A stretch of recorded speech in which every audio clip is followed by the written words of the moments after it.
Hello, જાગુસ kitchen જર્નીમાં આપ સૌનું સ્વાગત છે.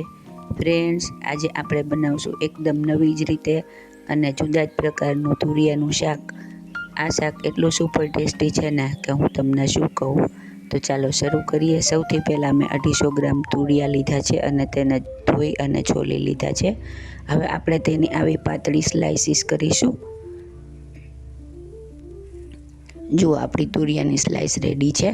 રસ્તામાં 7-8 કળી લસણ, અડધું લીલું મરચું અને એક ટુકડો આદું લેશું અને તેને સરસ રીતે અધકચરા ખાંડી લેશું. આને અધકચરા ખાંડવાના છે જેથી તે ચાવવામાં આવશે તો સરસ લાગશે. ફ્રેન્ડ્સ, અહીંયા તમે લસણ ન ખાતા હો તો તે પણ સ્કીપ કરી શકો છો. હવે એક મીડિયમ સાઇઝની ડુંગળી અને એક મીડિયમ સાઇઝનું ટમેટું લેવાનું છે અને તેને છીણી લેવાનું છે. ત્યારબાદ આપણે એક કુકર લેશું અને તેમાં 3 ચમચી જેટલું તેલ ગરમ કરવા મૂકીશું. તેલ આવી જાય એટલે 5 ચમચી જીરું અને 5 ચમચી રાઈ અને 5 ચમચી હિંગ એડ કરીશું. ફ્રેન્ડ્સ, આ શાક કુકરમાં આપણે બનાવીશું એટલે એકદમ ફટાફટ અને એકદમ ઝડપથી બની જશે. ત્યારબાદ 7-8 મીઠા લીમડાના પાન એડ કરીશું. હવે આપણે તૈયાર કરેલી આદુ લસણ મરચાંની પેસ્ટ એડ કરીશું. પેસ્ટને સહેજ સંતળાય ત્યાં સુધી તેને સાંતળીશું.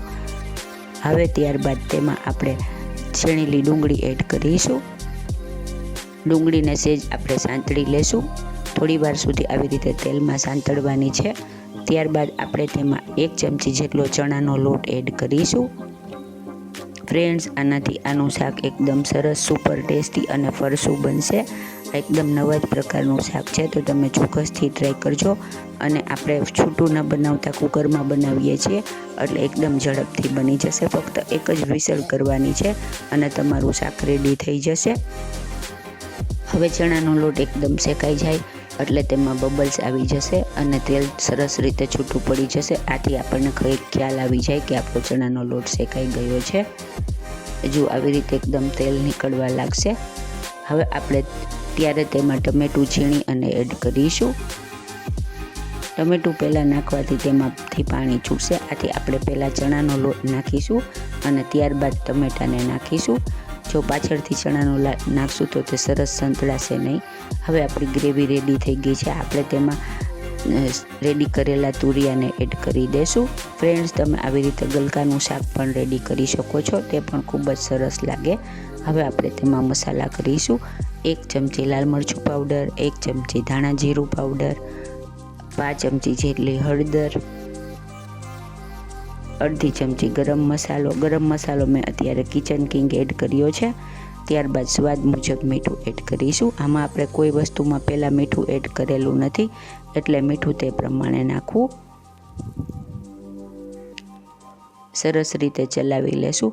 આમાં આપણે અત્યારે હવે પાણી બિલકુલ એડ કરવાનું નથી. આ પાણી વગરનું એકદમ સરસ શાક, કેમ કે તુરિયા અને ગલકામાં પાણી છૂટે છે એટલે આપણે પાણી એડ કરતા નથી. તો પણ આપણું શાક એકદમ સરસ બની જશે અને ખૂબ જ ટેસ્ટી લાગશે.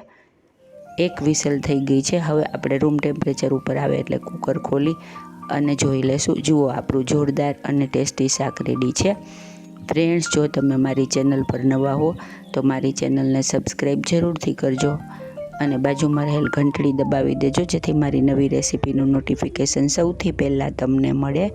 હવે આપણે એક સર્વિંગ ડીશમાં શાકને લઈ લેશું અને તેને ગરમા ગરમ ફુલકા અથવા ભાત સાથે સર્વ કરીશું. ઉપરથી આપણે થોડી કોથમીરને ભભરાવીશું. જુઓ, આપણું એકદમ ટેસ્ટફુલ અને જોરદાર શાક રેડી છે.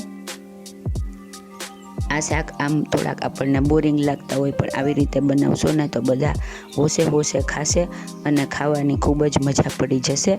તો તમે પણ ચોક્કસથી ટ્રાય કરજો. આમે ઉનાળામાં આ જ શાક મળતા હોય તો આ ખૂબ જ સારો ઓપ્શન છે. ફ્રેન્ડ્સ, જો તમને મારી રેસીપી પસંદ આવી હોય તો મારી ચેનલને લાઇક, શેર અને સબસ્ક્રાઈબ જરૂરથી કરજો. ધન્યવાદ.